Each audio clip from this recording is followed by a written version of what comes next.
processes are the set of processes that can affect and can be affected by other processes.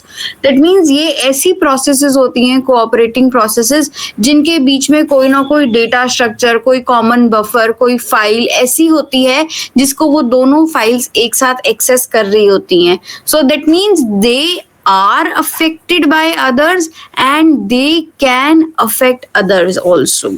So cooperating process जो है, it is the process that can affect and can be affected by other processes. That can, so जो 2, 3, 4, 5 जितनी भी processes होंगी जो कि एक साथ कुछ common data structures को access करने की कोशिश कर रही होंगी, जो कि कॉमन एक साथ डेटा स्ट्रक्चर्स को एक्सेस करने की कोशिश कर रही होंगी, और they can affect and they can be affected by other processes. Those are known to be cooperating processes. Cooperating processes क्या कैसे अफेक्ट करती हैं? Either they are sharing a single logical address space, यानी कि वो processes या वो example इसका threads है जो कि कोड और डेटा सेगमेंट जो है वो शेयर कर रहे हैं. ठीक है, अगर आपको याद हो तो हमने थ्रेड्स की बात की थी, और थ्रेड्स जो है वो कोड और डेटा सेगमेंट जो है वो एक ही प्रोसेस का शेयर करते हैं. दैट मीन्स इस तो इस केस के अंदर जो आपके थ्रेड्स जो हैं, they are known to be cooperating threads. The second option could be those kind of files that share data through files or messages or buffers. किसी भी तरह से एक प्रोसेस दूसरे प्रोसेस से कम्युनिकेशन के लिए डिपेंडेंट है. सो वो सारी प्रोसेसेस हमारी कोऑपरेटिंग प्रोसेसेस होती हैं. अगर इन प्रोसेसेस के बीच में डेटा एक्सेस हो रहा है, डेटा शेयर डेटा एक्सेस हो रहा है, so this may lead to data inconsistencies. एक एग्जांपल सोच के देखो. एक कॉमन वेरिएबल था, लेट्स से कॉमन वेरिएबल था 5. ठीक है, लेट्स से एक कॉमन वेरिएबल था 5 और एक प्रोसेस उसको रीड कर रही है और दूसरी प्रोसेस उसको राइट करना चाह रही है, और तीसरी एक और प्रोसेस है वो भी उसको राइट करना चाह रही है. या लेट्स से कुछ ऐसे सोच के देखो, number of seats available in an airlines, number of seats available in an airlines. So 2-3 जो यूजर्स हैं एक साथ उस पर्टिकुलर वेरिएबल को एक्सेस करने की कोशिश कर रहे हैं. एक ने वैल्यू देखी 5, इन द मीन टाइम जब तक वो बुक करने लगा, इन द मीन टाइम दूसरे प्रोसेस ने उसकी वैल्यू को अपडेट कर दिया, अब 5 में से रह गई 0. सो दैट मीन्स अगर एक ऐसा शेयर्ड वेरिएबल है जिसको 2, 3, 4 प्रोसेसेस एक साथ एक्सेस करने की कोशिश कर रही है, तो उस केस के अंदर दिस में lead to data inconsistencies. That means data का कंसिस्टेंट व्यू नहीं मिलेगा सबको. It is the same concept जो हमने कैशे के केस में भी देखा था. किसी ने अपनी लोकल कॉपी में तो चेंज कर लिया, जो ग्लोबल कॉपी जो थी वो सबके पास डिफरेंट पड़ी हुई है. तो डेटा इनकंसिस्टेंसी का मतलब क्या होता है कि एक शेयर्ड वेरिएबल है जो कि 2, 3, 4 प्रोसेसेस एक्सेस करने की कोशिश कर रही हैं. किसी एक को एक व्यू मिल रहा है उस शेयर्ड वेरिएबल का, बाकियों को अलग व्यू मिल रहा है. सो डेटा इनकंसिस्टेंट हो रहा है between the multiple processes who are going to access that shared variable. ठीक है, सो इस चैप्टर में हम वो सब मैकेनिज्म देखेंगे ताकि कोऑर्डिनेट जो कोऑपरेटिंग प्रोसेसेस हैं उनका ऑर्डरली एग्जीक्यूशन किया जाए, उनका एक ऑर्डर डिफाइन किया जाए कि पहले प्रोसेस नंबर 2 देखेगी, फिर 3 देखेगी, फिर 1 को मिलेगा वो shared variable and so on. That means I wish to specify. देखो, एक साथ अगर सारी प्रोसेसेस उस शेयर्ड वेरिएबल को एक्सेस करने की कोशिश करेंगी, कोई रीड कर रहा है कोई राइट कर रहा है, तो ऑब्वियसली डेटा इनकंसिस्टेंसीज होंगी ही होंगी. प्रॉब्लम सॉल्व कैसे हो सकती है? if we define some orderly execution of cooperating processes so that data inconsistencies should not be there, या in such a way data consistency is maintained. data consistency को maintain करवाने के लिए मुझे उनका एक orderly execution करवाना पड़ेगा.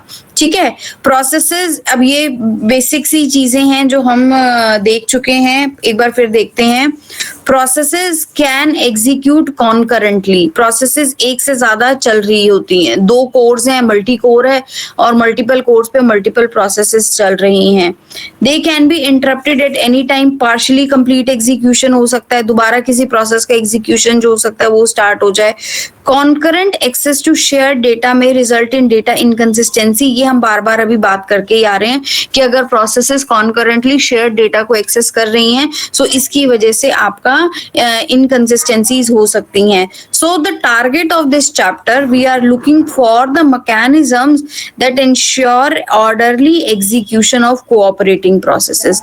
अगर कोई पूछता है कि प्रोसेस सिंक्रोनाइजेशन से क्या मतलब है, so basically process synchronization means the set of mechanism that ensures orderly execution of cooperating processes. Like for example ये कोड है, एक तरह की प्रॉब्लम होती है प्रोड्यूसर कंज्यूमर प्रॉब्लम. इसके लिए मुझे तुम्हारा चैप्टर नंबर 3 पे जाना पड़ेगा. पहले वो कोर्स में हुआ करता था, अनफॉर्चुनेटली वो अब कोर्स से हटा दिया गया है. I have to search for the page.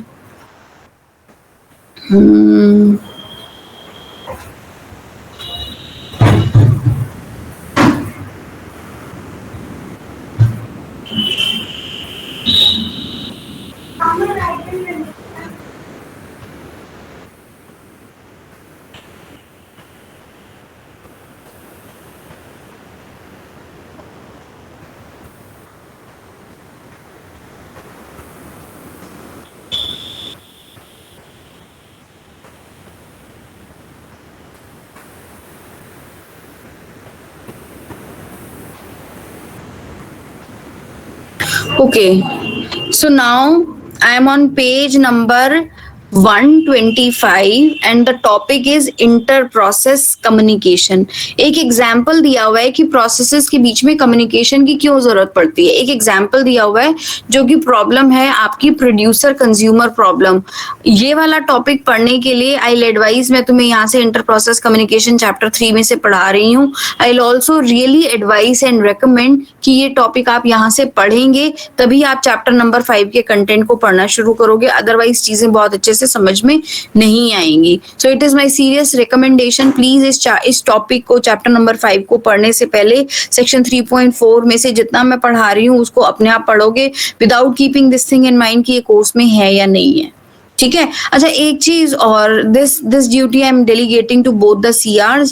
I will try my level best कि मैं कोई चीज स्किप ना करूं as per the guidelines, but in case अगर मुझसे कुछ स्किप हो जाता है सो प्लीज आप मुझे सब्सिक्वेंट क्लासेस में वो रिमाइंड करा देना अगर कोई मैं टॉपिक गलती से मिस कर रही हूँ तो. ठीक है. Otherwise I myself keep a check कि मैं गाइडलाइंस का एटलीस्ट कुछ भी पोर्शन आपका मिस ना करवाऊं. मैं एडिशनली करवाऊंगी, कम नहीं करवाऊंगी. डन. ओके, सो बेसिकली ये प्रोड्यूसर कंज्यूमर प्रॉब्लम है क्या? There is a common buffer. Producer जो है वो उस बफर में डेटा आइटम्स जो है वो प्रोड्यूस कर रहा है और कंज्यूमर प्रोसेस जो है वो उस कॉमन बफर एरिया से डेटा आइटम्स को कंज्यूम कर रही है.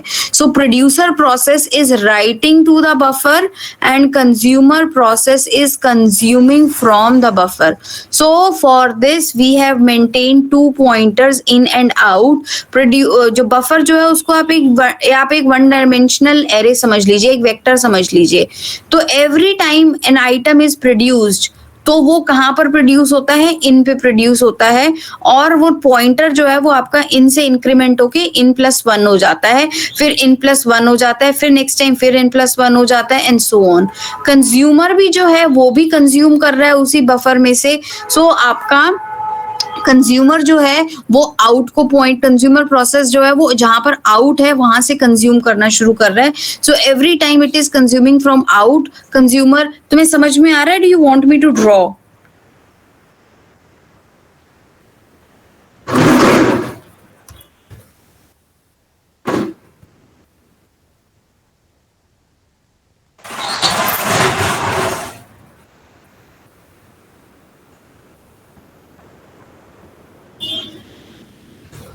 ये आपका बफर है. बफर में आपके ये बहुत सारे आपको डेटा आइटम्स आप प्रोड्यूसर प्रोड्यूस कर सकता है, कंज्यूमर जो है वो कंज्यूम कर सकता है. ठीक है. ये लेट्स से आपका एक पूरा का पूरा बफर था. इन अभी यहाँ पर है, इन जो है वो अभी यहाँ पर है. जैसे जैसे नेक्स्ट आइटम प्रोड्यूस होता जाएगा, इन प्लस वन, इन प्लस वन, इन प्लस वन होता जाएगा, इन प्लस वन होता जाएगा। दैट मीन्स इन जहां पर है, जो भी प्रोड्यूसर प्रोड्यूस करेगा, जो भी आइटम डेटा आइटम प्रोड्यूस हो रहा है वो इन वाली जगह पे प्रोड्यूस होगा, और पॉइंटर जो है वो नेक्स्ट टाइम पे फिर से इंक्रीमेंट होके इन प्लस वन हो जाएगा। इससे क्या मुझे पता चल रहा है कि नेक्स्ट टाइम जो भी आइटम प्रोड्यूस होना है वो इन पे प्रोड्यूस होगा। नेक्स्ट टाइम से फिर से जैसे एक आइटम प्रोड्यूस हो जाता है तो वो इन जो है वो इन प्लस वन पे पहुंच जाएगा और नेक्स्ट आइटम आपका यहाँ पर प्रोड्यूस हो जाएगा। सिमिलरली आउट जो है वो भी कहीं पे हो सकता है। लेट्स से वो कंज्यूमर जो था वो यहाँ पे था, आउट जो है वो ये आउट में बना रही हूँ। आउट जो है वो पहला सबसे पहले एक डेटा आइटम को कंज्यूम करेगा, इंक्रीमेंट होके वो आउट प्लस वन हो जाएगा, फिर वो इस डेटा आइटम को कंज्यूम करेगा, फिर वो आउट प्लस वन होके यहाँ पे आ जाएगा, फिर वो इस डेटा आइटम को प्रोड्यूस करेगा एंड सो ऑन। जब इन जो है वो फाइनली लास्ट तक पहुंच जाता है तो वो और जगह कहाँ पे मिलेगी उसको, it is implemented like a circular queue. तो वो इन कहाँ पे चला जाएगा, वो इन यहाँ पर प्रोड्यूस करने के लिए जाएगा। आउट भी सिमिलरली एक एक करके इंक्रीमेंट करता जाएगा, और जब आउट को भी और कोई जगह नहीं मिलेगी तो वो भी कहाँ पे आ जाएगा, टू द टॉप, स्टार्टिंग वाली जो पोजीशन है वहां से कंज्यूम करने की कोशिश करेगा। When in is equal to out, when in is equal to out, तो दैट मीन्स आपका बफर जो है वो खाली है। ठीक है, अब हमें क्या करना है, मैं तुम्हें प्रोड्यूसर का कोड दिखाने की कोशिश कर रही हूं। जब तक ये ट्रू है, while in plus one modulo buffer size is equal to out. एक मिनट रुकना, अभी पहले बफर साइज को फॉर द टाइम बिंग छोड़ देना। अभी मैं क्या समझाने की कोशिश कर रही हूँ, जब आप इन प्लस वन कर रहे हो, मान लो आपने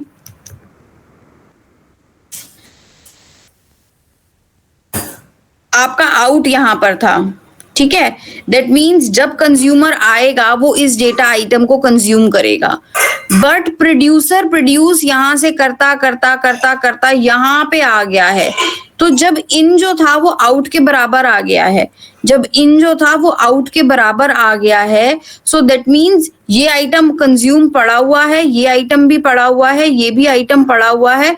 देखो हुआ क्या होगा, इन पहले यहां से यहां चलते चलते यहाँ पे आया होगा। सो दैट मीन्स इन सब पे आपका कोई ना कोई डेटा आइटम अभी पड़ा हुआ है जो कि कंज्यूमर ने कंज्यूम नहीं किया। सो जब ये स्टेट है when in plus one is equal to out, then do nothing, कुछ नहीं करना। दैट मीन्स आपका बफर फुल है। और अगर ये कंडीशन सेटिस्फाई नहीं होती है तो क्या होगा, आपका बफर जहां पर भी इन वाला है, this is your buffer, this is your buffer, ये आपका जो वेक्टर दिखाया हुआ है ये आपका एक तरह से बफर है। डन। सो जब आपका नेक्स्ट आइटम जो प्रोड्यूस हो रहा होगा वो इन पे जाएगा और in is equal to in plus one हो जाएगा। अभी ये बफर साइज को फॉर द टाइमिंग आप छोड़ दीजिए, तो आपको प्रोड्यूसर वाला कोड समझ में आता है। सिमिलरली आपका एक कंज्यूमर वाला कोड है। कंज्यूमर के केस के अंदर जब आउट जो है वो इन जो था, लेट्स फॉर एग्जांपल यहाँ पे था, इन जो था वो लेट्स फॉर एग्जांपल यहाँ पर था। जब आउट जो है इंक्रीमेंट हो के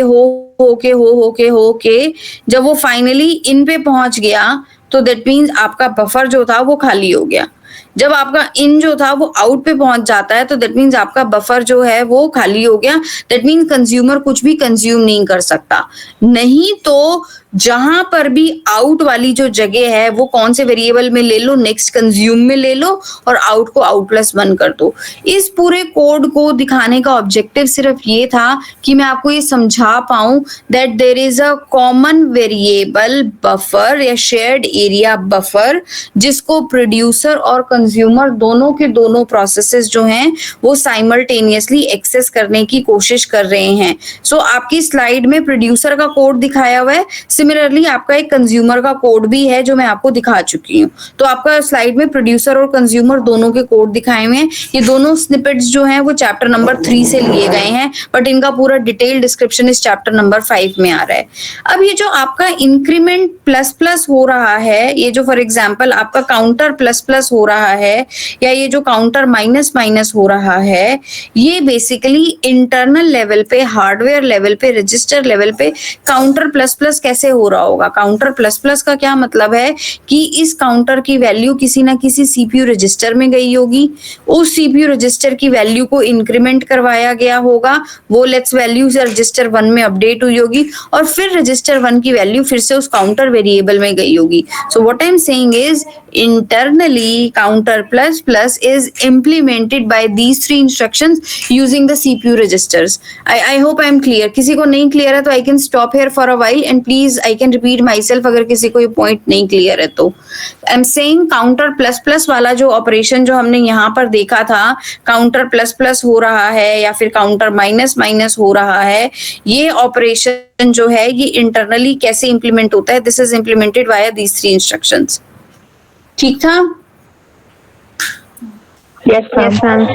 Similarly, counter minus minus जो है, you should allow me to write कि counter minus minus can be equivalently written as like this as the hardware level instruction or the CPU register level instruction.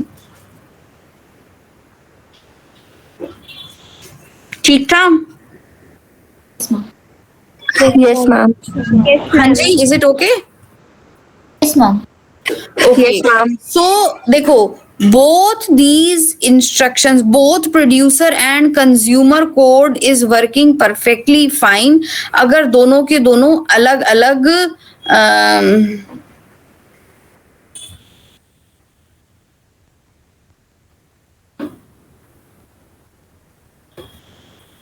Producer और consumer का जो code है दोनों अलग अलग अगर चल रहे हैं तो दोनों के कोड मुझे बिल्कुल ठीक लग रहे हैं. अगर मैं प्रोड्यूसर का कोड देखती हूँ तो प्रोड्यूसर के कोड को अगर मैं चेक करती हूँ या मैं कंज्यूमर के कोड को चेक करती हूँ तो दोनों मुझे वो बिल्कुल ठीक लग रहे हैं. प्रॉब्लम कहाँ पे आती है? जब दोनों के दोनों इंटरलीव्ड फैशन में एग्जीक्यूट करना शुरू करते हैं. इंटरलीविंग का मतलब ये है कि प्रोसेस प्रोड्यूसर भी एग्जीक्यूट हो रही है simultaneously, producer consumer process consumer भी एग्जीक्यूट हो रही है. तो उस सिचुएशन में क्या प्रॉब्लम आ सकती है? यहाँ पे आ जाइए.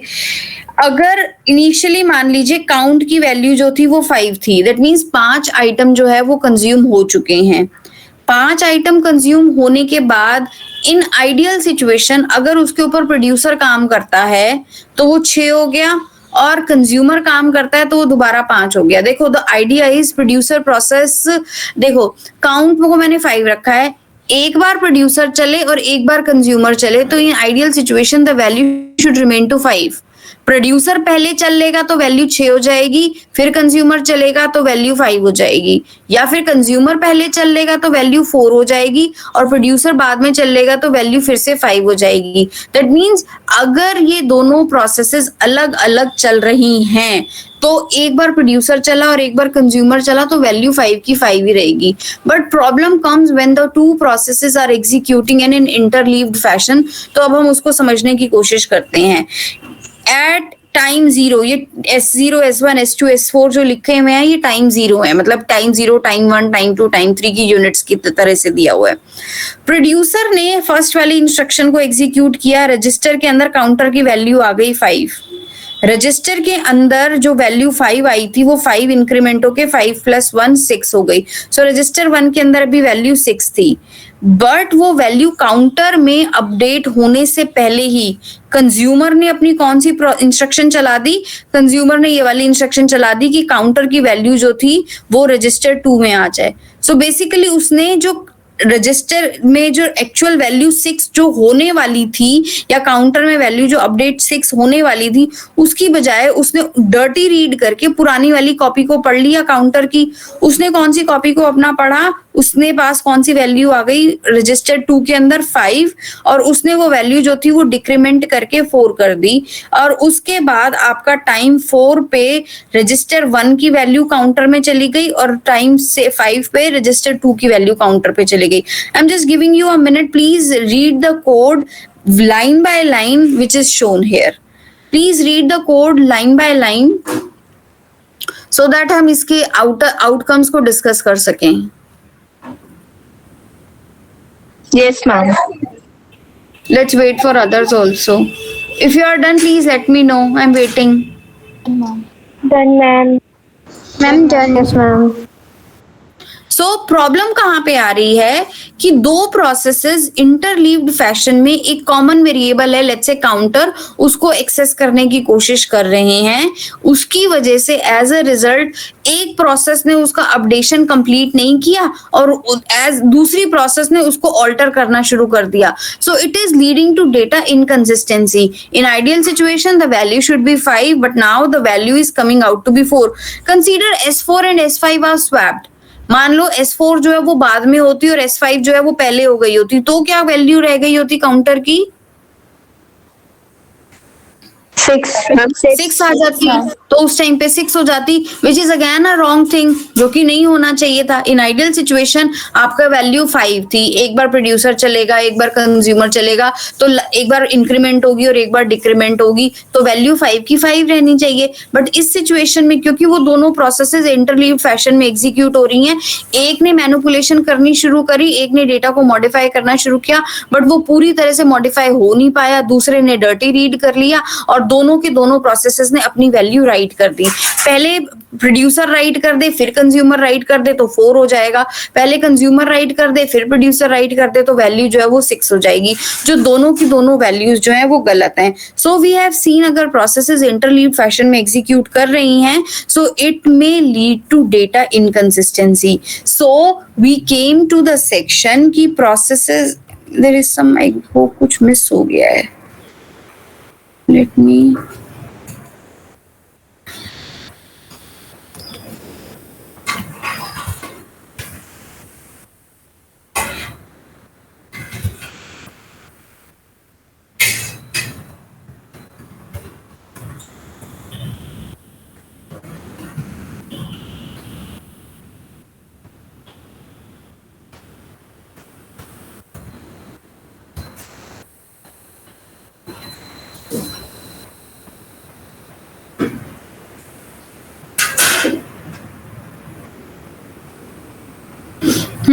सो अभी अभी मैंने देखा, देखो यहाँ पर T0 T1 ही दिया हुआ है, वहां प्रेजेंटेशन में आपको S0 S1 दिया हुआ था, but these are different time units, तो आपको T में ही समझ आना बेटर है, ठीक है। सो बेसिकली ये एक तरह की रेस कंडीशन है। रेस कंडीशन का मतलब क्या हो गया कि when the two processes are manipulating the same variable and outcome of the execution depends upon the order of execution. ये ध्यान से सुनना, outcome of the execution depends upon the order of the execution.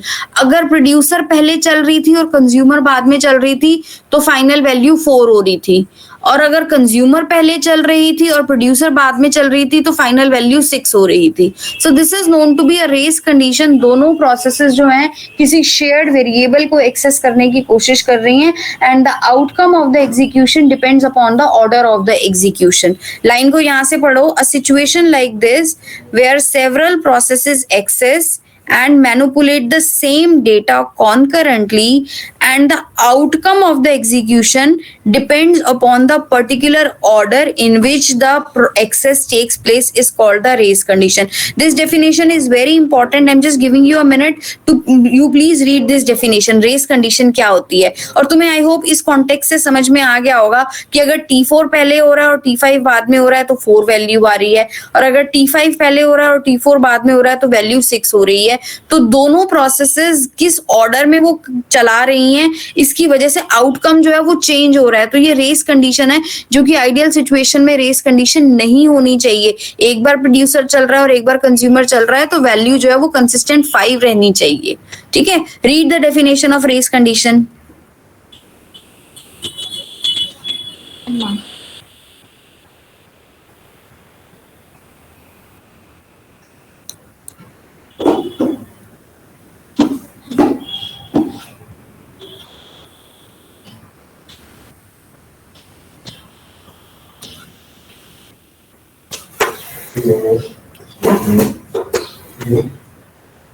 Is it okay? Yes, ma'am. Yes, ma'am. So the race condition is a situation where several processes are accessing and manipulating the same data or data structure or buffer concurrently, and the outcome of the execution depends upon the order of the execution. So this is a race condition, and in ideal situation we should have the measures to guard against the race condition.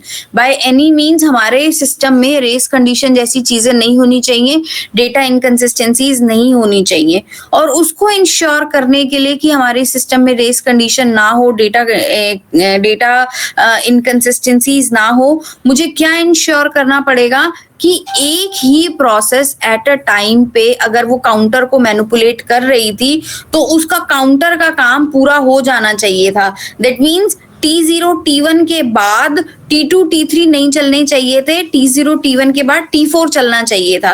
That means जो भी हमारा ये काम हो रहा होगा, register को manipulate, ये काउंटर को मैनिपुलेट करने वाला काम, वो जब भी होगा एटॉमिकली परफॉर्म होगा. यानी कि जब भी ये इंस्ट्रक्शन एग्जीक्यूट होंगी, ये तीनों की तीनों इंस्ट्रक्शंस एक साथ एग्जीक्यूट होंगी. अभी क्या हो रहा है, ये दोनों इंस्ट्रक्शन एग्जीक्यूट हुई, शेड्यूलर जो था उसने कंज्यूमर वाली प्रोसेस को शेड्यूल करना शुरू कर दिया, कंज्यूमर ने अपनी भी ये दोनों इंस्ट्रक्शंस को एग्जीक्यूट की, शेड्यूलर वापस प्रोसेस 1 पे आ गया, प्रोसेस प्रोड्यूसर पे आ गया, प्रोड्यूसर ने अपनी थर्ड इंस्ट्रक्शन को एग्जीक्यूट करना शुरू कर दिया, and so on. So what I am saying is कि कुछ आपकी ऐसा पीस ऑफ कोड होना चाहिए, अगर एक प्रोसेस उस पीस ऑफ कोड को एग्जीक्यूट कर रही है तो जब तक वो पीस ऑफ कोड आपका पूरा एग्जीक्यूट नहीं हो जाता तो आपका शेड्यूलर जो है वो दूसरी प्रोसेस को एग्जीक्यूट ना करे. या फिर इसको मुझे ऐसा कहना चाहिए कि अगर आपकी कुछ शेयर्ड वेरिएबल्स एक्सेस हो रहे हैं तो एट द सेम टाइम दूसरी प्रोसेस उस शेयर्ड वेरिएबल को एक्सेस ना कर पाए. So there means I am saying that I need to make a guarantee that processes must be synchronized in such a way that they process common variable one at a time. यहाँ पे क्या लिखा हुआ है, to guard against the race condition we need to ensure that only one process at a time can be manipulating the variable counter. ये line, this is the main point जो आपको याद रखना है, the one which I have selected right now. To guard against the race condition, we must ensure that only one process at a time can be manipulating the variable counter. Clear हो गया. सो इसको करने के लिए ये concept जो है ये कहलाता है आपका processes synchronization and process coordination among cooperating processes. दो कोऑपरेटिंग प्रोसेसेस थी. क्यों कोऑपरेटिंग थी? क्योंकि उनके बीच में कोई ना कोई shared variable, shared data structure था. जैसे for example counter, both the processes were accessing that common variable counter. इतनी बात मुझे समझ में आती है. सो दोनों के दोनों जब एक साथ उस शेयर्ड वेरिएबल को एक्सेस करने की कोशिश कर रही हैं in a concurrent fashion, so it may lead to data inconsistencies and race conditions, and to avoid the race conditions operating system must have some sort of process synchronization and coordination mechanism. ठीक है. So basically मैं क्या बोलती हूँ कि ये आपका in general हमको एक क्रिटिकल सेक्शन प्रॉब्लम पे आना है. Critical section is that piece of code, ध्यान से सुनना, critical section is that piece of code within which the process is changing common variables, updating a table and writing a table and so on. इस line को ध्यान से पढ़ो. Consider a system consisting of n processes P0 से लेके Pn-1 तक. So in a critical section, the word is critical section. Critical section में ऐसा पीस ऑफ कोड है जहां पे आपकी shared variable, shared data structure, common file जो है वो अपडेट हो रही है. सो अब each process has a segment of code called the critical section in which processes may be changing common variables, updating a table, writing a file and so on. So idea is the important feature of the system. ये operating system को ensure करना चाहिए that when one process is executing in its critical section, no other process is allowed to execute in its critical section. That means no two processes are executing in the critical section at the same time. So critical section problem में क्या करना है, एक ऐसा mechanism बनाना है. मुझे, मैं बोलती हूँ कि मैं क्रिटिकल सेक्शन प्रॉब्लम का एक सॉल्यूशन दे रही हूँ, तो मैं कैसा सॉल्यूशन दे रही हूँ? मैं ऐसा सॉल्यूशन देने की कोशिश कर रही हूँ कि दो प्रोसेसेस साइमल्टेनियसली क्रिटिकल सेक्शन में ना हो. So the critical section problem is to design a protocol. एक ऐसा तरीका बनाना है in which the processes can use to cooperate. Each process must request permission to enter the critical section. देखो अब ये कोड है, जनरल स्ट्रक्चर दिया हुआ है प्रोसेस PI के लिए, ठीक है. In the critical section problem I need to have a mechanism that says कि प्रोसेसेस में से एक ही प्रोसेस जो है, जो भी प्रोसेसेस क्रिटिकल सेक्शन में एंटर करना चाहती हैं उनमें से कोई एक प्रोसेस ही क्रिटिकल सेक्शन के अंदर एंटर कर सकती है. So before this we have an entry section where the decision will takes place कि कौन सी प्रोसेस क्रिटिकल सेक्शन में एंटर होगी. वो प्रोसेस अपना क्रिटिकल सेक्शन का अपना काम करेगी and then there will be an exit section. Exit section के अंदर प्रोसेस और प्रोसेसेस को डिक्लेयर कर देगी, अनाउंस कर देगी कि yes I am done with the critical section is free and any process who wants to enter the critical section वो enter कर सकती हैं. और बाकी सारी प्रोसेसेस जो क्रिटिकल सेक्शन में एंटर करना चाहती होंगी वो क्रिटिकल सेक्शन में एंटर करेगी. उनमें से कोई एक प्रोसेस, और जब उस प्रोसेस का भी क्रिटिकल सेक्शन का काम कंप्लीट हो जाएगा तो वो अपने एग्जिट सेक्शन में अनाउंस कर देगी कि मेरा काम क्रिटिकल सेक्शन का कंप्लीट हो गया है and any other process can who wish to enter the critical section can enter the critical section. मैं तुम्हें 1 मिनट का टाइम दे रही हूँ, प्लीज रीड. ये यहाँ से कंसीडर से लेके यहाँ तक का आप सारा पढ़ेंगे. जितना मैंने हाईलाइट किया है ये सारा का सारा सेक्शन जो है ये आप अभी 1 मिनट लगा के पढ़ेंगे फटाफट से.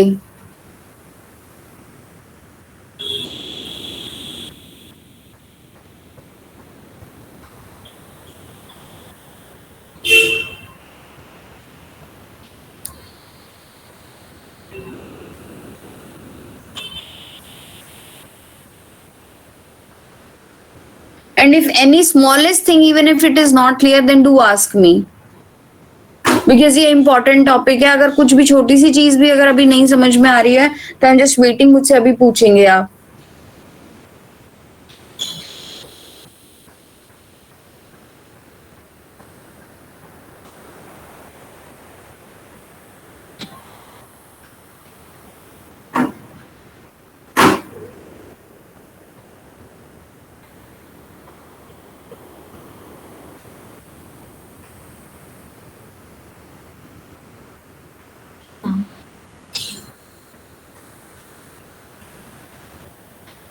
The critical section problem is to design a protocol that the processes can use to cooperate. That means मुझे एक ऐसा प्रोटोकॉल बनाने की जरूरत है कि प्रोसेस आपस में कोऑपरेट कर सके. Each process must request the permission to enter into critical section. This section of code implementing this request is known to be entry section. So entry section वो सारी processes जो critical section में enter करना चाहेंगी वो entry section में होंगी. Only one of the process will get the chance to enter into the critical section and the critical section may be followed by an exit section. The remaining code is in the remainder section. Clear हो गया? तो ये आपका एक general snippet दिया हुआ है.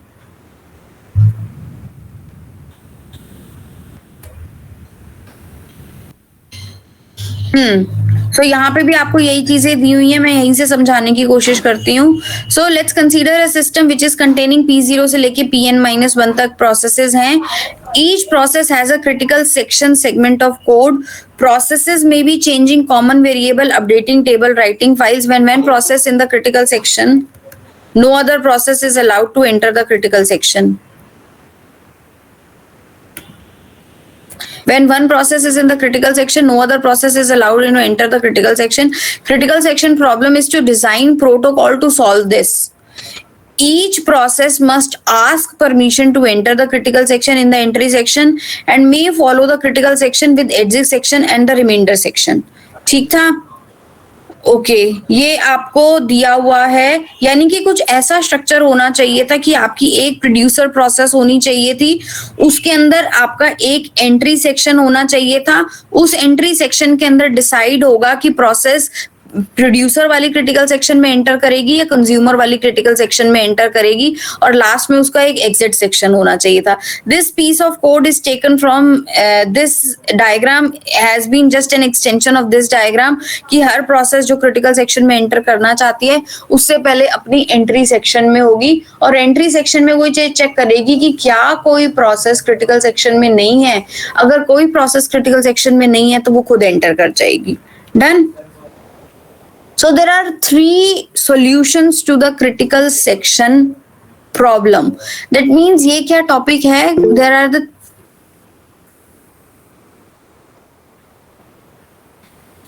3 solutions to the critical section problem. That means मैं अगर कोई critical section problem का solution दे रही हूँ, let's for example, मैं अगर critical section problem का solution दे रही हूँ, तो वो ये सॉल्यूशन इन तीनों कंडीशंस को सेटिस्फाई करना चाहिए. हो सकता है कल तुम कोई क्रिटिकल सेक्शन का सॉल्यूशन दो, मैम हमारे पास भी क्रिटिकल सेक्शन को सॉल्व करने का एक सॉल्यूशन है. सो मेरे पास एक तरीका है, मेरे पास ये 3 कंडीशंस है. अगर आपका वो सॉल्यूशन ये तीनों कंडीशंस को सेटिस्फाई करता होगा तो मैं बोल सकती हूँ कि yes, the solution proposed by you people is a valid critical section solution. I am repeating my self, critical section का जो सॉल्यूशन है it must follow these 3 conditions. The first one is mutual exclusion. Mutual exclusion आपने probability पढ़ी हुई है? Yes, ma'am. Mutual exclusive events क्या होता था उसके अंदर?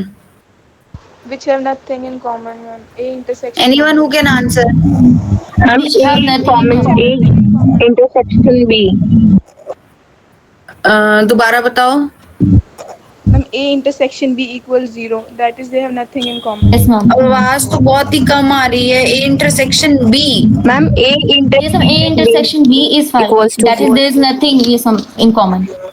Give me some example. For example, हम ये बोलते हैं head and tail are mutually exclusive events. तो अगर head है तो tail नहीं होगा, और अगर tail है तो हाँ, head नहीं होगा. exactly. So it is the same thing. अगर process 1 critical section में है तो process 2 नहीं होगी, और अगर process 2 है तो process 1 नहीं होगी. ठीक है. सो मैं क्या बोल रही हूँ, the first condition for the critical section is कि एट अ टाइम पे एक ही process mutually exclusively critical section में हो सकती है. अगर एक प्रोसेस क्रिटिकल सेक्शन में है so it will debar all other processes to enter the critical section. If one process is in critical section it will not, the solution should not allow any other process to enter the critical section. Next is progress. If no process is executing in its critical section, then there exists some processes that wish to enter the critical section, and the selection of the processes who will enter the critical section will not be postponed indefinitely. मतलब progress होनी चाहिए, जो processes हैं उनका execution होना चाहिए, और कौन सी प्रोसेस क्रिटिकल सेक्शन में एंटर करेगी ये डिसीजन इनडेफिनेटली पोस्टपोन नहीं किया जा सकता. ये डिसीजन इनडेफिनेटली पोस्टपोन नहीं किया जा सकता. बाउंडेड वेट का मतलब क्या हो गया कि अगर कोई एक प्रोसेस क्रिटिकल सेक्शन में एंटर करना चाहती है तो ऐसा नहीं होना चाहिए कि कोई और प्रोसेस क्रिटिकल सेक्शन में जाए जा रही है और कोई एक पर्टिकुलर प्रोसेस वेट करती जा रही है. So there has to be a bounded wait on the amount of time which a process will wait before entering the critical section. Bounded wait होनी चाहिए, अनबाउंडेड वेटिंग नहीं होनी चाहिए कि प्रोसेसेस जो है वो वेट ही करती जा रही है और किसी और प्रोसेस को क्रिटिकल सेक्शन मिलता जा रहा है, और कोई एक प्रोसेस है जो बेचारी डिप्राइव होके बैठी हुई है और उसको क्रिटिकल सेक्शन में एंट्री मिल ही नहीं रही है. A bound must exist on the number of time that other processes are allowed to enter their critical section after a process has made a request to enter the critical section and before that request is granted.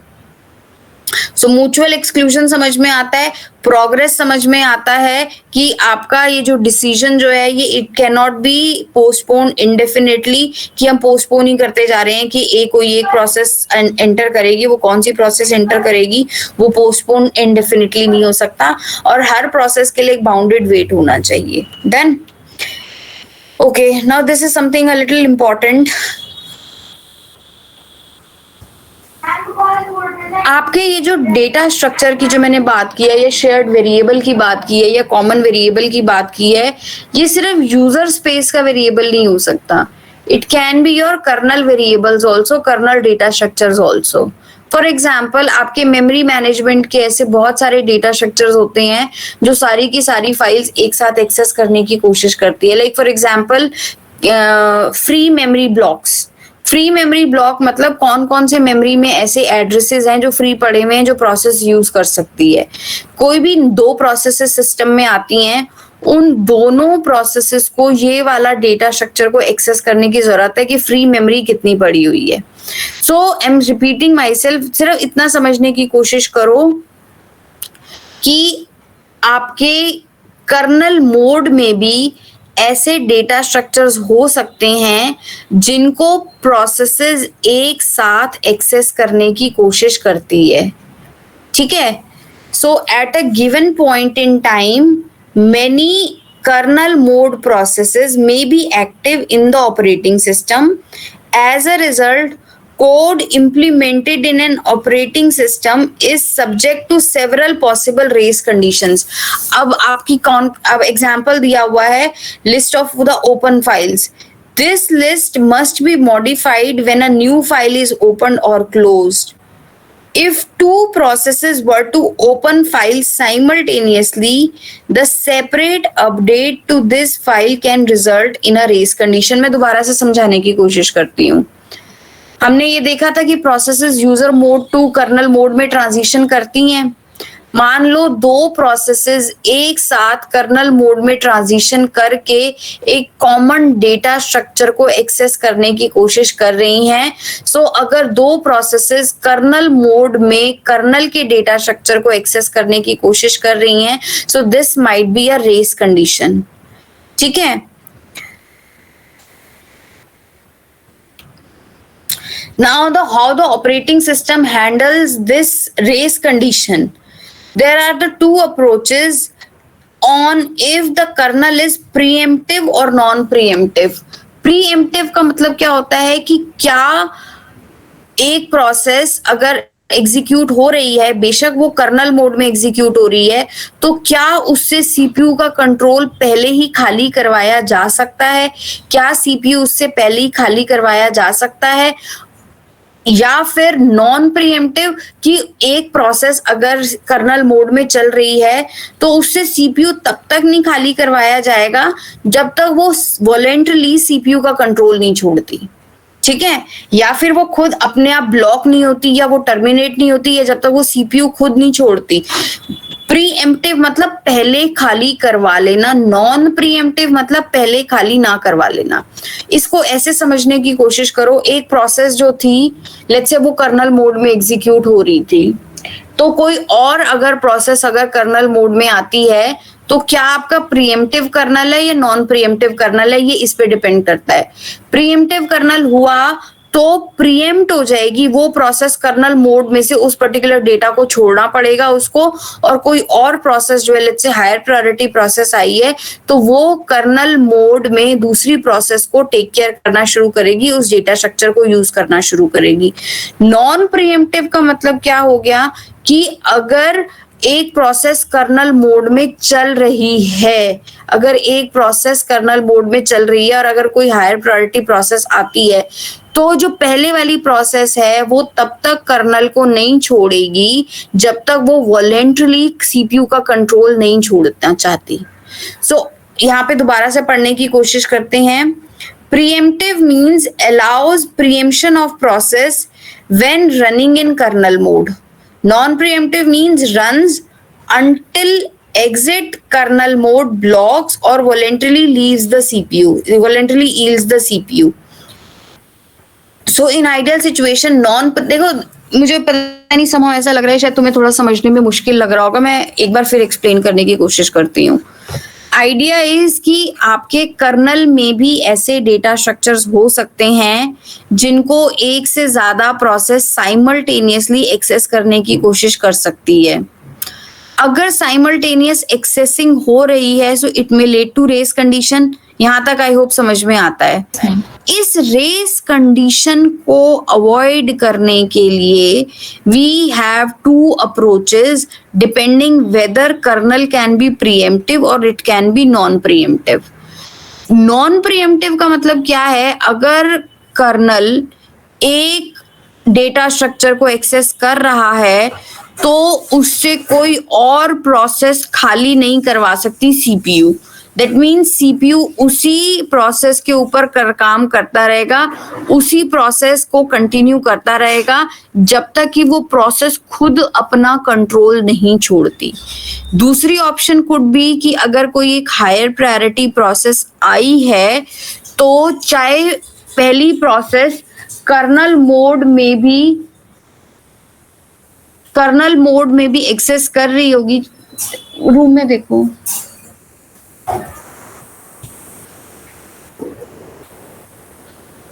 अगर पहली process colonel mode में भी होगी तो क्या दूसरी process उसको kernel mode से प्रीएम्प्ट करवा सकती है?